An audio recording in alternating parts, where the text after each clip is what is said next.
যে মানুষের রুহ কবজ করতে গিয়ে হযরত আজরাইল আলাইহিস সালাম কান্না করে দিয়েছিলেন। প্রিয় বন্ধুগণ, বলা হয়ে থাকে আল্লাহর শ্রেষ্ঠ ফেরেশতাদের মধ্যে হযরত আজরাইল আলাইহিস সালাম তিনি হচ্ছেন সবচেয়ে কঠোর এবং ভয়ঙ্কর স্বভাবের। তাকে মৃত্যু সম্পন্নকারী ফেরেশতাদের সর্দার করা হয়েছে। তার মধ্যে মায়া দয়া বলে কোনো কথা নেই। এমনকি আদম আলাইহিস সালামকে সৃষ্টি করার জন্য জমিন থেকে মাটি আনার আদেশ দেওয়া হলে জিবরাইল আলাইহিস সালাম থেকে শুরু করে মিকাইল সবাই ব্যর্থ হয়। জমিন কাউকে মাটি দেয় নাই, কিন্তু আজরাইল আলাইহিস সালাম গিয়ে জমিন থেকে থাপটে মাটি তুলে নিয়ে আসে। কেননা আজরাইল আলাইহিস সালামের স্বভাবটাই হলো আল্লাহর আদেশ পালনের ক্ষেত্রে সে কোনো পরোয়া করে না। দয়া মায়াহীন একজন ফেরেশতা যে মৃত্যুর সময় মানুষের সামনে উপস্থিত হয়। অথচ একবার আল্লাহ রাব্বুল আলামিন আজরাইল আলাইহিস সালামকে জিজ্ঞাসা করলেন, হে আজরাইল, বলো তো এই মানুষদের রুহ কবজ করার সময় পুরো বিশ্বে কোটি কোটি মানুষের রুহ কবজ করতে গিয়ে কখনো কি তোমার কারো রুহ কবজ করতে কিছুটা কষ্ট হয়েছে? আমার নবী রাসূলদের থেকে শুরু করে বা অন্য যে কোনো মানুষ? উত্তরে মালাইকাল মাউত হযরত আজরাইল আলাইহিস সালাম বললেন, জি আমার আল্লাহ, দুইজন ব্যক্তি এমন রয়েছে, না তো তারা আপনার কোনো নবী, না তো তারা আপনার কোনো রাসূল, কিন্তু কেন জানি না এদের দুজনের রুহ কবজ করতে আমি আজরাইলের চোখ অশ্রুসিক্ত হয়েছে। আমি কান্না করে দিয়েছি, আমার হৃদয় সেখানে কম্পিত হয়েছে। তাদের প্রথমজন হলো একজন নারী, যাকে মাঝ সমুদ্রে একটি ভাসমান কাঠের উপর আমি পেয়েছিলাম, এবং এমন তো অবস্থায় সে একটি সন্তান প্রসব করেছিল। সন্তানটি কোনোভাবে তার মায়ের আঁচল ধরে রেখেছে। সমুদ্রের এক একটি ঢেউ এসে তাদেরকে আশ্রে এপার থেকে ওপারে নিয়ে যাচ্ছে, কিন্তু মা তার সন্তানকে ছাড়ছে না, শক্ত করে ধরে রেখেছে মা তার সন্তানকে সমুদ্রের মাঝে ভাসমান কাঠের মধ্যে। আর ওই অবস্থায় আপনি আমাকে নির্দেশ দিলেন যেন ওই মায়ের জান আমি কবজ করে নেই। ইয়া আল্লাহ, ওই মায়ের রুহু কবজ করার সময় শিশুটির মুখের দিকে তাকিয়ে আমার রুহু কবজ করতে খুবই কষ্ট হয়েছিল। আর হে আল্লাহ, দ্বিতীয় যে ব্যক্তির রুহু কবজ করতে আমার খুব কষ্ট হয়েছিল তা হচ্ছে দুনিয়ার এক কুখ্যাত বাদশাহ সাদ্দাত, যে 300 বছর ধরে কঠোর পরিশ্রম করে পুরো পৃথিবী থেকে সকল সম্পদকে একত্রিত করে দুনিয়ার বুকে শ্রেষ্ঠ জান্নাত তৈরি করেছিল।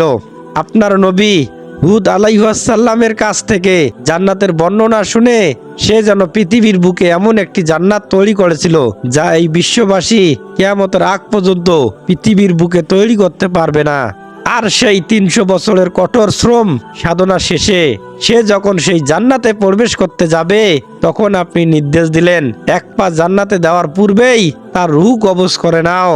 হে আমার আল্লাহ, জানি না আমি যখন তার কাছে পৌঁছালাম তার আগ পর্যন্ত আমার মধ্যে কোনো কষ্ট বা যাতনা আসেনি, কিন্তু যখনই আমি সাদ্দাতের সেই দয়ার্ত চেহারার দিকে তাকিয়েছিলাম আর যখন তার রুহটা বের করি, সে জান্নাতের দিকে এক পা অগ্রসর হচ্ছিল, তার হাতটা সামনের দিকে এগিয়ে প্রবল মায়া আর আকাঙ্ক্ষার সাথে তার তৈরি করা জান্নাতে একটু প্রবেশ করার আকুতি করেছিল।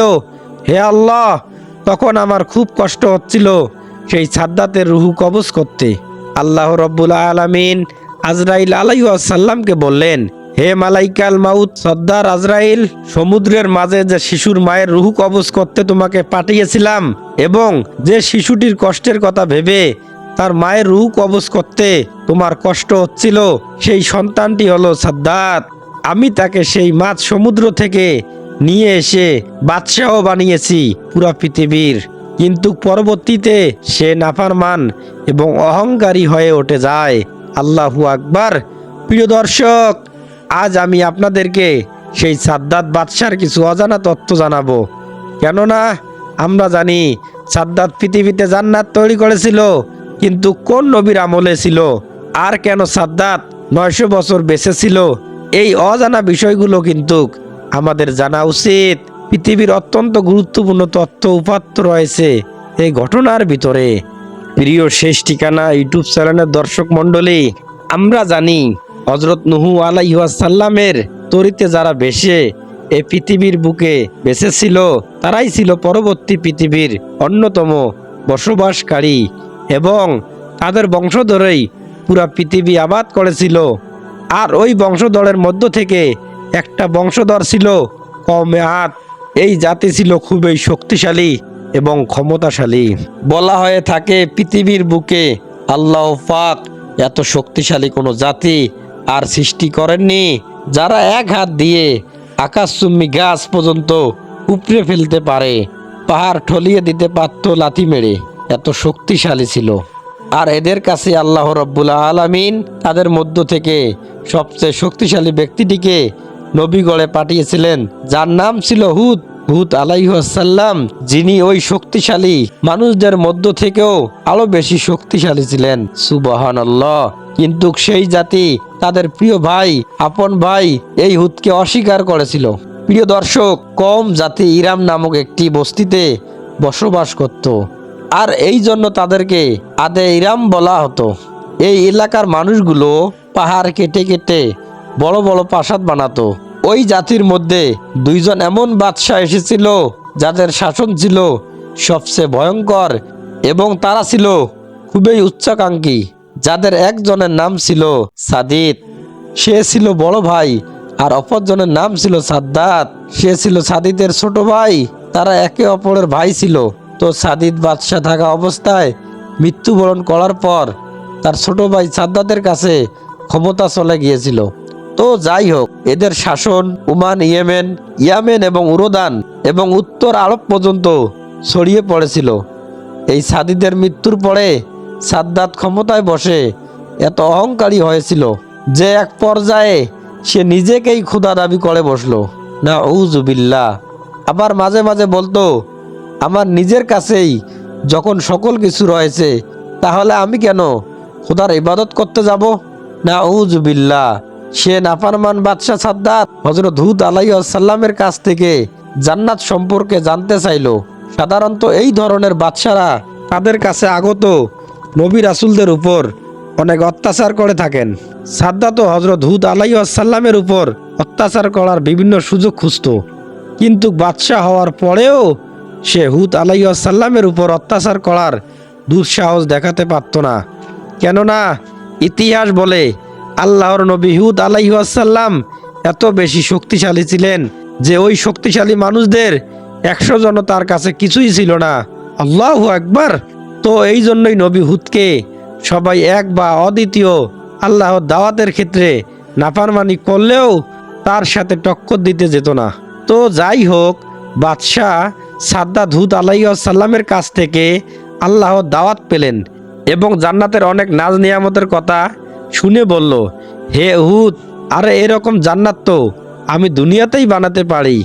তোমাকে ওয়াদা দিলাম, আগামী মাত্র 300 বছরের মধ্যে আমি তোমাকে এরকম জান্নাত বানিয়ে দিতে পারবো। প্রিয় দর্শক, এখানে 300 বছরের কথা শুনে আপনার কাছে একটু অবাক লাগতে পারে, কিন্তু সে সময় মানুষের গড় আয়ু ছিল 1000 থেকে 1500 বছর পর্যন্ত।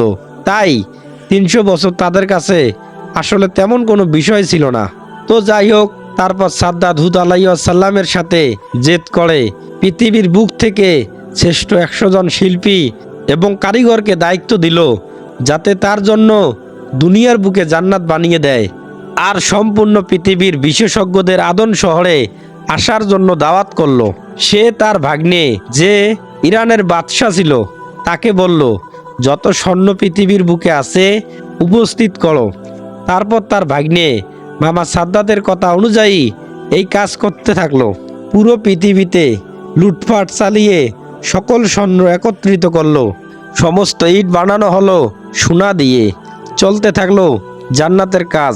এ জান্নাতের বুনিয়াদ এতটাই গভীর করা হলো যে জমিন থেকে পানি পর্যন্ত বেরিয়ে আসতে লাগলো।